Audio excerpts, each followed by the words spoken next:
social theory and practice with a minor in community action and social change.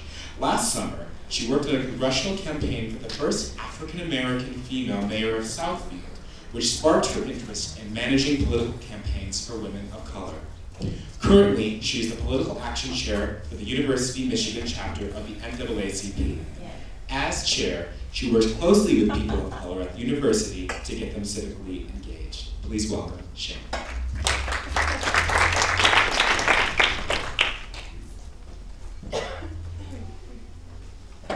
Good morning. Good morning. So on our next panel, we'll have Danny, LiLi, and Linsa. So I'm going to introduce them.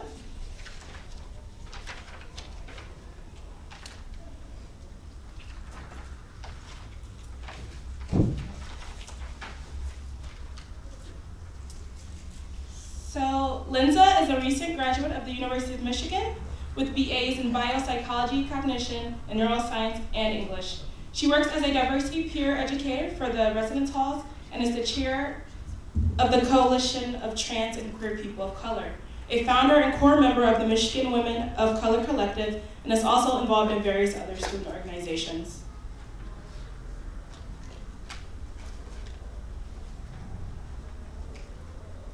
LiLi studied global health and environment at the University of Michigan. She was program co-manager at Eco Girls, a nonprofit that engaged young disadvantaged girls and their culture with environmentalism.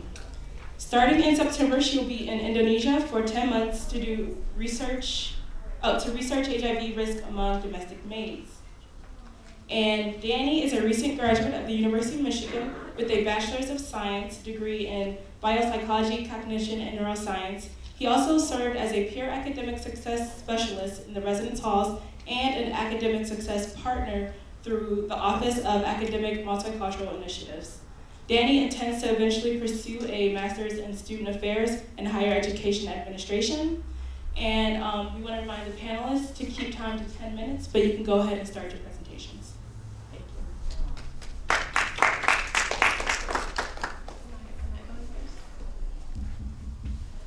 Hello everyone, I'm Alexandra, Passarrelli, and everybody calls me LiLi. So my presentation is going to be more of a personal presentation, maybe more so than others, because I want to show that I am an example of Americanness, but not precisely white Americanness.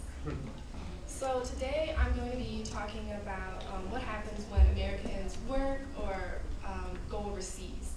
Specifically American university students.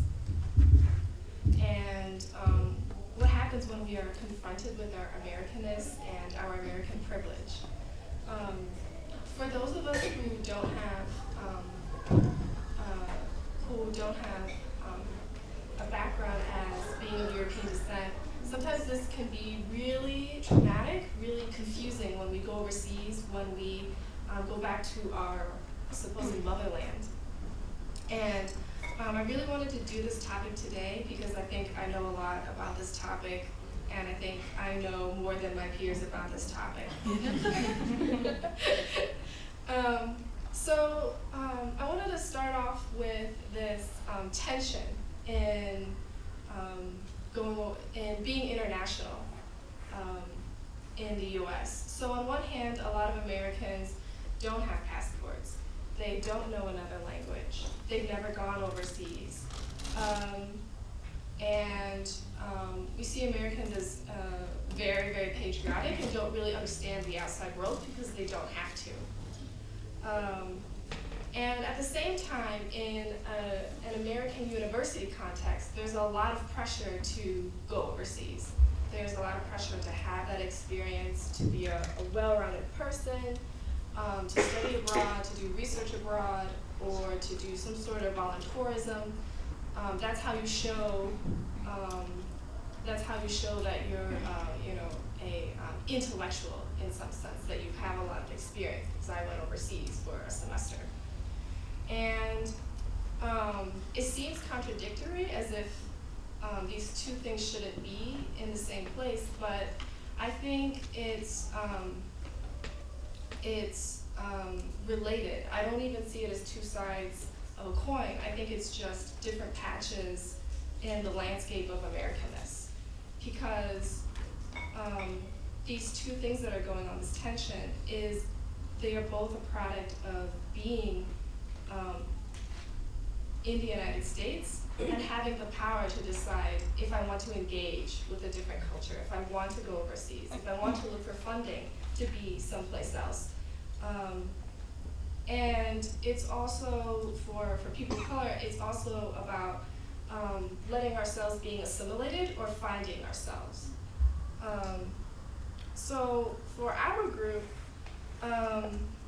we've experienced the challenge of being confronted with our Americanness, especially when we're running around in a pack. It's really difficult to act on what we've learned about humility when we're in a huge, loud group and everybody knows that we're a pack of American students. How can you be humble when we're all chit-chatting, we're all excited, and we're confused about where we are and screaming at each other?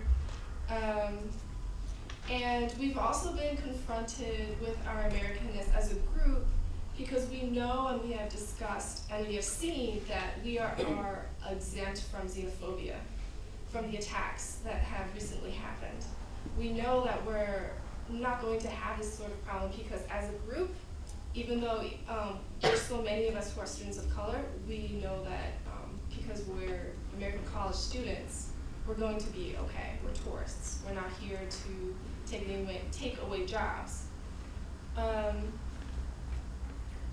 So now I want to talk about why might confronting our Americanness be really difficult for us, as many of us are students of color today. Because sometimes there's an assumption that American privilege is associated with some sort of whiteness. And we might have assumed before going overseas together that it's not going to be a problem, it's a non-issue for me because I'm going to be there and they're going to see that I'm not white. Or for some of us, we might think that it's going to be a homecoming in some sense. But I think as we've learned as a group that there's something about Americanness that's more than just race, and it's more than just class. It's a lifestyle, it's a way of being, and people pick up on it. And even if we're standing alone, they can see that she's not from here. Me personally, when I go back to Malaysia, I can tell right away, this is my cousin from the other side. This is my cousin of a cousin of a cousin of a cousin from the United States. She didn't grow up here. And it can be really difficult for students of color to go overseas because we are also not exempt from participating in some sort of participating in the racial hierarchy that white supremacy has built for us. As Furry said, he knows that even the oppressed love their oppressors in some sort of way. We want to emulate our oppressor. And a lot of us are coming from families and backgrounds that also have this, and parents who are also struggling with this notion. And it can be very scary for us to go back to our motherlands for many of us because maybe we have been removed from our mother tongue and our culture for generations. And what does it mean when we come back all of a sudden? So I would like to talk a little bit about myself.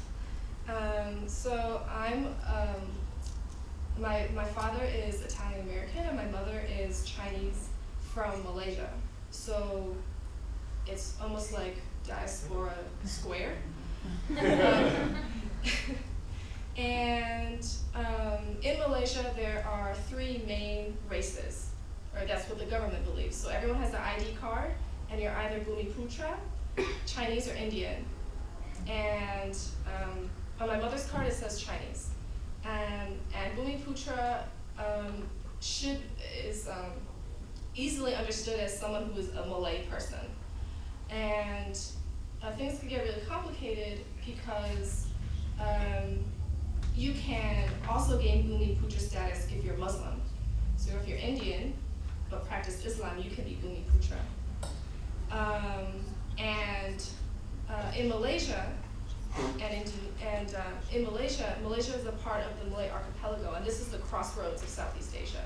So there's been mass migration from China to India for centuries outside of colonialism. And there are families, communities that are Chinese and have been there for 500 years or whatnot, and they can also gain Bhumi Putra status. And Bhumi Putra status came about because of the end of colonialism in Malaysia. So after the British left, the Malay community felt that they needed affirmative action for themselves because the Chinese community was the economic powerhouse. We're 30% of the population, but we own about 70 to 80% of the economy. So that's my background. And that background kind of influenced me to study what I studied in college. I focused on Mandarin and Mandarin language and China studies. And that was the reason why I went to China as my first internship. And I didn't know how people would react to me because yes, I'm overseas Chinese, I'm also American. In my second internship, I really wanted to go to India because I've never gone before, and there's a huge Indian population in Malaysia. And at the time, my boyfriend was Indian, so there's that thing.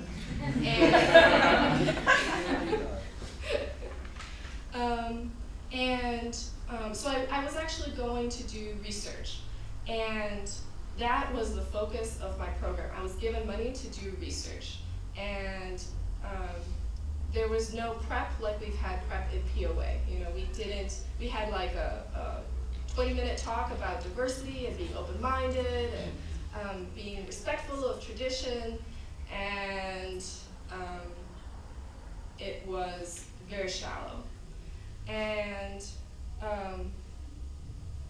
my next abroad adventure is going to be Indonesia. I'll be there for 1 year. I'll be looking at HIV risk among domestic maids. And these maids are very popular in Malaysia and richer non-Western nations. Maybe you might remember 10 years ago, Filipino maids were really popular in the rest of Asia, in big cities in the US. But they know English very well and they know their rights really well. So they're very haughty and nobody wants to hire them now. So Indonesian maids are cheaper, and supposedly the stereotype is that they're more docile. And a lot of people in Malaysia hire Indonesian maids, especially richer Chinese families. And so when I started my proposal to go overseas for this work, I was in Nisha's office. I said, Nisha, I need help writing my proposal. And it's about HIV, so that's why I went to her. And Nisha said, you don't know anything about HIV. Take my class. And that's how my POA journey began. And when I look back on that moment, it's not that I don't know anything about HIV. I don't know anything about working with a community that is outside of my own and that is suffering. I don't know how to approach that community. And there was a moment where I wasn't sure if I was going to South Africa. And I thought, I could still go to Indonesia. I read the books, I went to class, I did the module in Detroit. I'm gonna be fine. But if it wasn't for this experience together as a family, I would be missing out on a lot. Because I learned a lot just from watching my own peers experience South Africa and put theory into work, or realize, this is what we mean by being humble. This is what we mean by having a dialogue, having a conversation. And this is what we mean by ownership. So we hear about this a lot. We need to own our Americanness. What does that really mean? And I need to wrap up.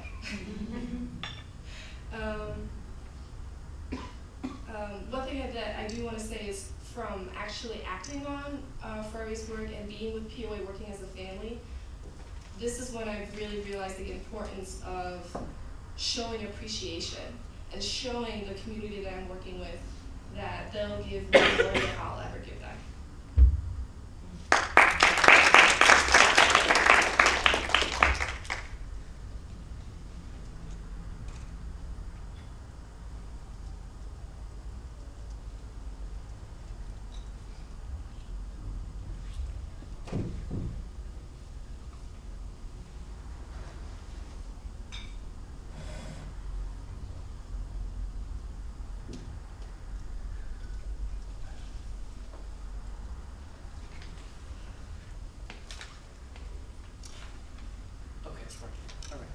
Hi everyone. So thank you so much for that, Lily. I forgot that we would be introduced, so I added all this information. But I do want to just highlight that I am going into higher education, and during this trip, I've seen a lot of kind of impact within the field of education, and I'll go into that with these following examples. So the title of my presentation is about defiance, and I think when we grasp this idea, it's about who we are, who is defined, and who is, what is the force that they are defined against. And to me, it's not being defined to your parents or defying gravity, but more about the oppressive system, right? And incidentally, Nisha picked the word for me, and the word defiance, and we came across it as we kind of toured around Soweto and learned about the history of South Africa. This is a picture from the Defiance campaign where over 10,000 South Africans were fighting against agents of the system, and about 8,500 of them got arrested, including Nelson Mandela. So when we talk about the system, we talk about institutions, including the legal system and medicine and religion, and yeah. So moving on, this is the idea of defiance within education kind of intersected at Hector Peterson when over 700 students were killed for fighting the system, which was fighting the system and colonial rule, which manifested in Afrikaans being the dominant language being taught in schools. So in South Africa, there's been a rich history of the people challenging the system, fighting oppression, and changing their present conditions.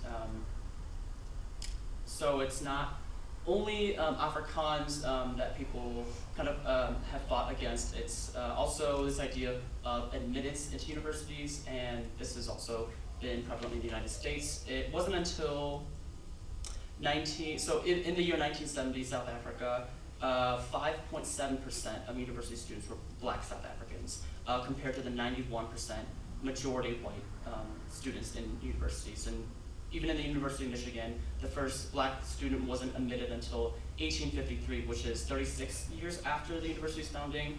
The first woman to be admitted to the university was in 1870. So we have kind of admittance issues as well as just general prejudices occurring at the university level, and then the cost of attendance.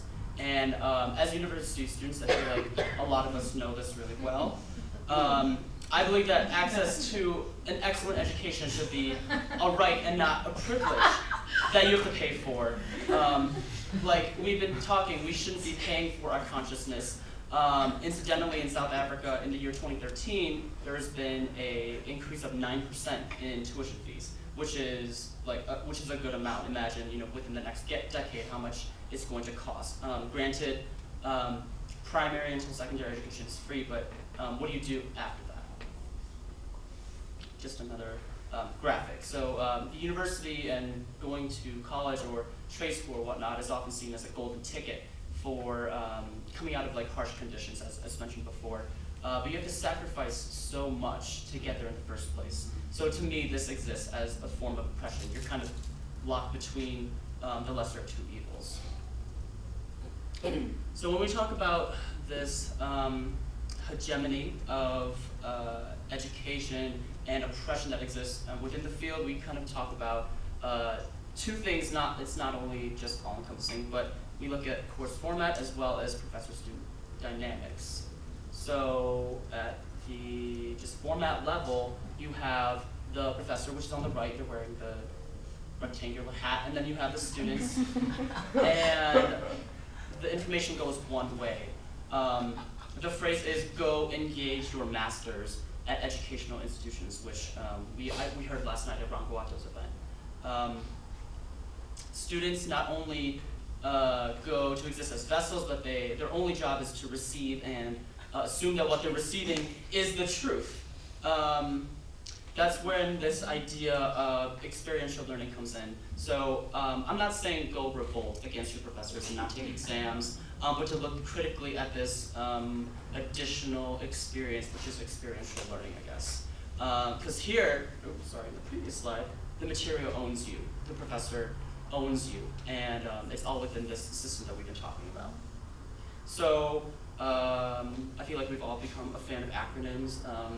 CDE is just something that I've used to organize like my own examples of experiential learning. Before that, when we look at the definition, I think this idea of experiential learning becoming a method without a theory is so convoluted because the definition is different for every context, for every person. It just depends. And I hate that answer because it's just not definitive. Anyways, I think of it as any type of learning that is outside the traditional or banking type of learning that we've been talking about. It doesn't have that framework. For example, RAIN is kind of like peer education format. And here are just a couple of examples. So this is a class I took last semester. It was called Psychology of Creativity. Essentially, we had to assess community problems and address it in a creative manner and kind of analyze what that meant in a psychological framework. Next was another class where part of the course was actually going out into the community and observing athletic expertise, academic expertise, and artistic expertise within the community. It was completely outside of the classroom. We had to go to events put on by our campus. I attended a University of Michigan volleyball game.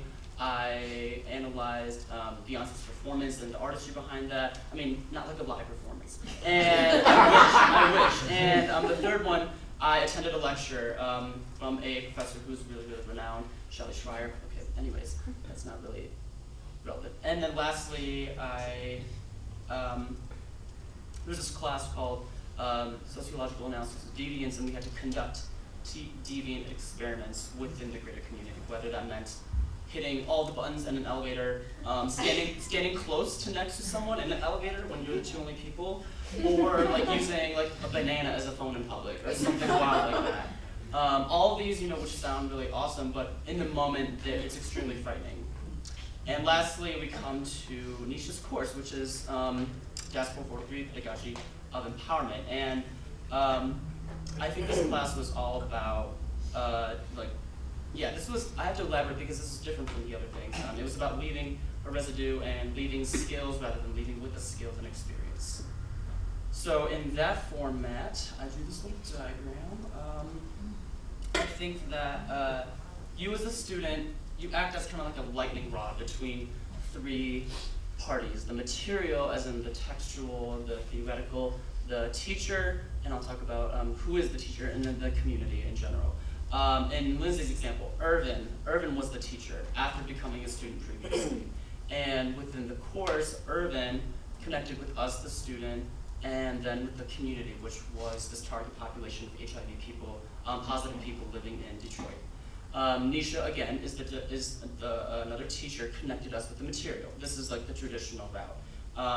The material, which was Freire, which was all the other texts that we read, its theories kind of trickled down through the student back to the community that we were kind of talking to. So it's really multifaceted, and things were moving back and forth, as kind of mentioned, through these arrows. These bidirectional arrows is really, really important. So we come down to kind of the main takeaways. So experiential learning, to me, I think is characterized by this professor or teacher-student idea being challenged. Who is the teacher, who is the professor, and what are the dynamics between them? And the second one is trust between the community and the student. It's about trusting the people, but then having people also trust the student because it takes a village to kind of raise a child, as we've talked about before. And lastly, it's about empowering students to take agency of the material, not having the material consume you and own you and interfere with other aspects of your life, which happens so much in university. Lastly, this is President Martin Schlissel. He's a symbol of the system. He's also a part of the system, but he's also manipulated by the system. I think even at the highest level, it's important to realize that it's important for us to resist the system while sometimes being a part of it. And when we're a part of it, we have to make sure that the people that we serve own the system and rather enslaving its people. The main example comes to mind at Constitution Hill when we were in that courtroom where the public's eye and the media's eye was level or above to that of the judges, which kind of challenges the idea of the judge being at the top and everyone else being at the bottom. And I think it's reminded us to be futuristic as well as kind of recognizing what has happened in the past and knowing that this philosophy, knowing that experiential learning and non-traditional ways is something that we can look forward to and something to strive for. Yeah. The end. The end.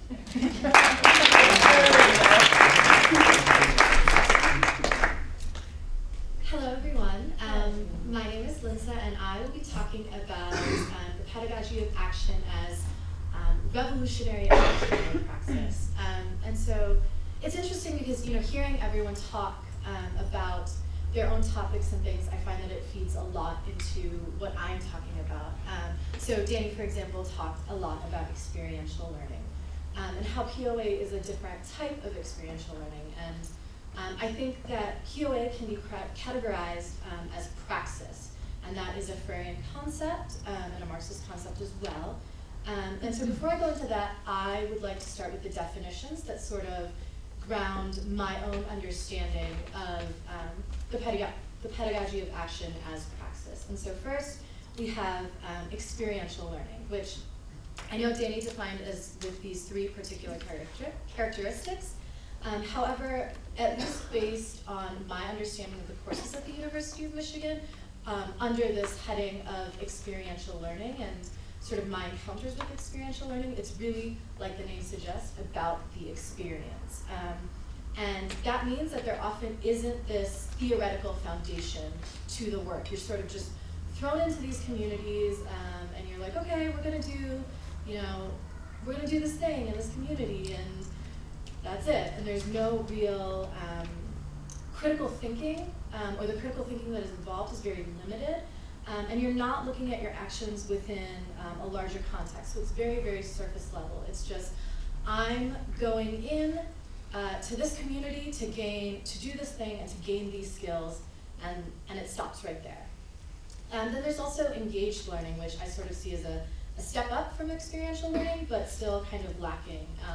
I find that most engaged learning opportunities differentiate themselves from experiential learning opportunities because they focus on what we call like cultural competency. And so there's a little bit of looking at like power dynamics and identity and how all of those things influence the way you work with communities, but there are no real interrogations of privilege or the conditions that have created present inequities that you are supposedly going in to work on or solve or something like that. And so it's still, while it is deeper than experiential learning, it's still very much lacking.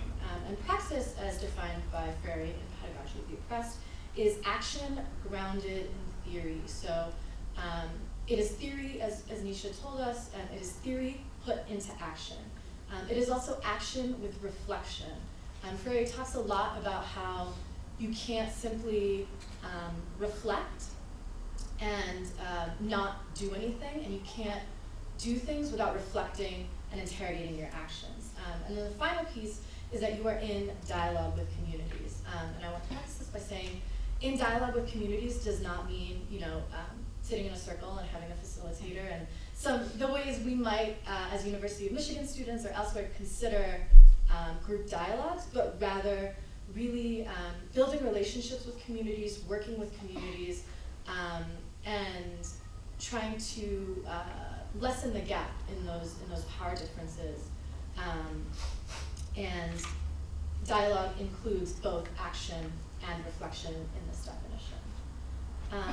So to start, how is POA practiced? I think that it does embody these three characteristics. It's action grounded in theory. Our entire framework is based on pedagogy of the oppressed. We spend an entire semester interrogating what does empowerment mean for us, for the people that we're going in.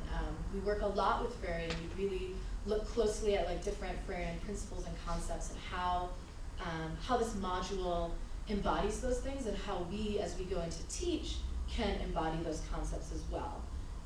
A reflection with action, I mean, as anyone who's been through the Pedagogy of Action program can tell you, there's constant reflection. Whether that's in class discussions, through papers, through our debriefing sessions, through journals, we're constantly asked to reflect, but more than that, I think the way this program has been set up, as you are working with these communities, you can't not reflect on your actions and how you're interacting with people. And so this idea of being reflective of your actions and reflecting on your actions is built into the module itself. And so there's a quote that Freire has within Pedagogy of the Oppressed, and he says, "Those who authentically commit themselves to the people must re-examine themselves constantly." And I think that's something that Nisha and Pedagogy of Action really, really encourages us to do, is to really sort of interrogate constantly, like, what are we doing here as Americans in South Africa, teaching these people this module, going to communities that are not our own, and any things like that. So I'd like to focus particularly on how the flexibility and adaptability of the module allows it to be praxis. So there are a lot of things that allow this module to be praxis, but specifically the fact that, as Rocky said, the module is a skeleton, and when we go out and teach it, it's really a method of delivery, right? So there are sections, but it's really, the knowledge is filled in by the community. And that can be seen in all of the ways in which the module has changed. There are so many different iterations of the module. There are so many ways in which you can change the module to fit different communities. And so, like as the folks we've worked with at Love Life have said, you can use it to work with both HIV positive and negative individuals. We've taught it in a variety of different communities, from high school kids in Detroit to a clinic for HIV positive individuals, to programs like Love Life, to Planned Parenthood and things like that. And so in a variety of different environments, we've been able to teach this module. And I think a lot about facts and luck especially, and how those particular parts can be tailored to the community. And so with all of this, and the way we work with community members, you have an environment of co-intentional learning. So common reflection and action, because it's not, like Lindsay said, the banking style of education where we are just filling people in on this information and say, this is how you do it. I think that's actually something a lot of us struggle with, is kind of not reproducing the module exactly as we were taught it in the beginning. And so we've had community members change the module. So the part where we explain how a condom works and use a demonstration, where we explain friction is what happens during sex, things like that. Those were added by community members who said, well, what if we do it this way? What if, this might work better for my community? And we've had it adapt to different communities. And so community members are not working with a criteria of knowledge imposed upon them, as happens in the banking system. So we interrogate what and whose knowledge is valued. And so one of the things I think that the Pedagogy of Action program does is it allows community members and us as students at the university to understand that there are different types of knowledge that can be valued, and everyone holds knowledge that is valuable. And it's just a matter of being able to deliver that. And I think one of the things that's so powerful about POA is that once we deliver it, it's in the hands of the community, and it's theirs to do with really what they want. They have the power to change it if they need to translate it into different languages, to adapt it to different groups of people and different target audiences. And we can see that that has had an impact. For example, there's over 300 POA alumni And when we taught in the University of Zululand, there alone the module reached over 20,000 people. And so I think that speaks to the ways in which the module can be adapted in order to reach a wide variety of people. And so I'd just like to end with the fairy quote that's kind of been our focal point about trusting the people. They talk about trusting the people, but they do not trust them. And trusting the people is the indispensable precondition for revolutionary change.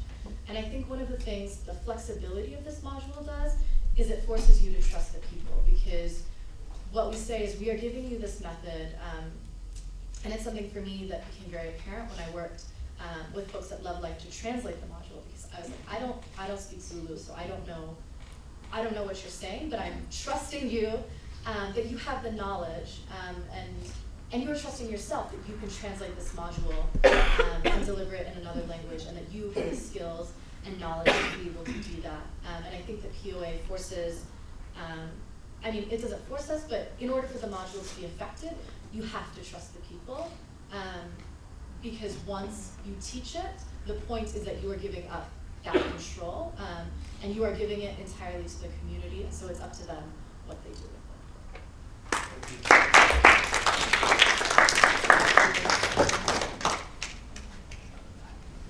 Okay, thank you to the panelists. We're going to open up to the floor for questions. We have about 5 minutes.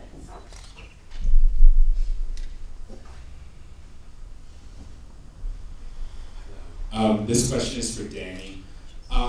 Within academic settings, especially specifically within university administrators, I know that's something that you were pursuing, how do you enable defiance among your students, among your peers and faculty? How do you enable that within a university institution?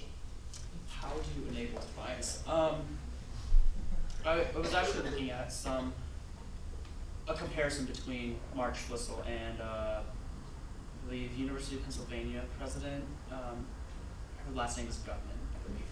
And enabling, I think, means walking the walk and just doing it yourself, and you showing that you recognize that there's a system, and that your students recognize exist in the system. So I bring up these two examples.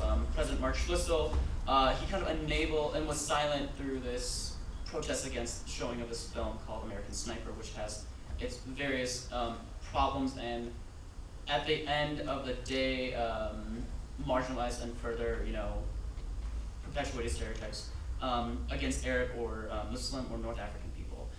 This other president, Gutman, she actually recognized that students were protesting against the murder of Michael Brown, and a bunch of students came into a holiday party and were demonstrating via a dying, which is something that you do. You just lie on the ground and you emulate the person who's been murdered. She laid down and actually participated in the dying herself. So I think representation is really important, and just show that you are show that you are listening to people by your actions and not your silence, like President Mark Schlissel. So to me, that's enabling defiance by doing it yourself.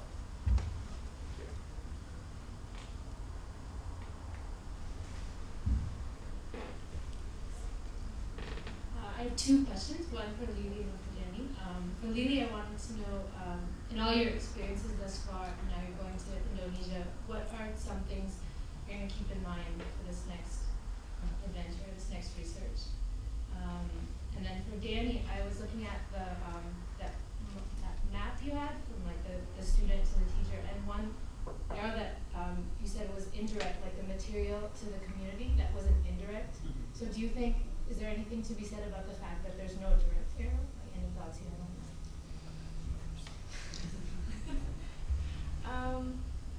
that? Well, let's see, what would I keep in mind? I would keep in mind that I'm the one that's exiting the community, and that I'm going to be writing a research paper about the woman that I'm going to meet, and I'm going to get recognition for it. I'm going to get recognition for their pain and suffering, and I don't know what they're going to get. I hope that my paper. Nisha's laughing at me. I hope that my research will contribute to, some sort of policy making or some sort of, community awareness of what women are going through in Indonesia. But that's really long term. And the women are, Indonesian women who are going overseas for work need help now. And another thing that I'm going to remember is something that I learned on this trip, which is the importance of participating in community things like singing and dancing. I'm a really shy person, and it's not something I ever thought of as a way of connecting with people. But it's really meaningful when you are engaging them, because it's their way of gifting something to you. And all I really have to give is lots of questions and something from the MDen, some University of Michigan apparel.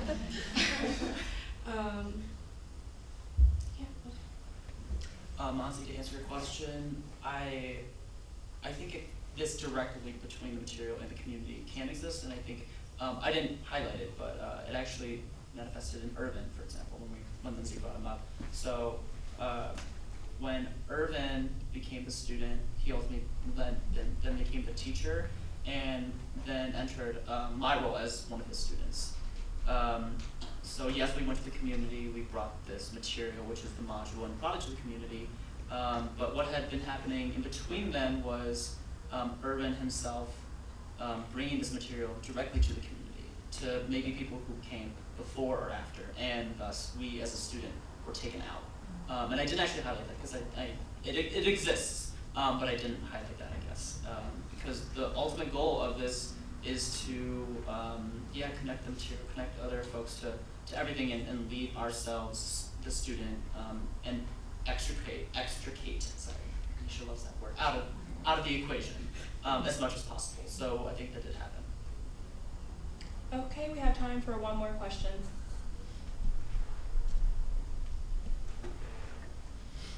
Thank you, Nancy, for that question. Actually, I was also quite drawn to Jenny's drawing of the material community and the teacher. And yes, I really, just to expand on what you said, I really believe that the community is also the material. And I think each of all those categories are both material, community, teachers, and forever and ever. But I wanted to also ask you about given the standardization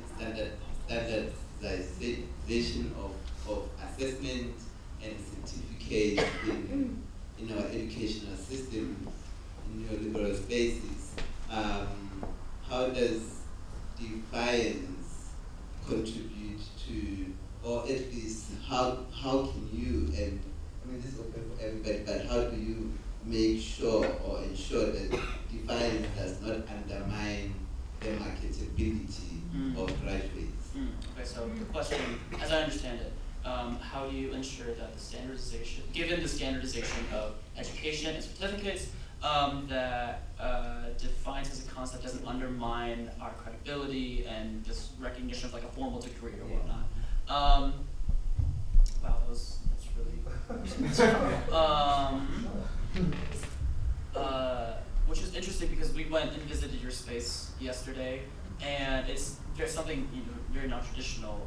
Yet we saw how much credibility it had without perhaps like a more formal or institutionalized method or certification, and we were able to see that face to face. So, and I know it might not be realistic at all times, but once you allow the people who might be critics of that to immerse themselves in the space, within the material, within the art, within the community, I think that's when you can see it. Because this whole idea of credibility, it's all just like a social construct. You can't. Who determines what is is worthy, and it's all socialized within us, because we all ultimately do start off with a banking education, and that's something that we should challenge, I guess. Thank you. Okay, thank you. We're gonna move on to our next panel.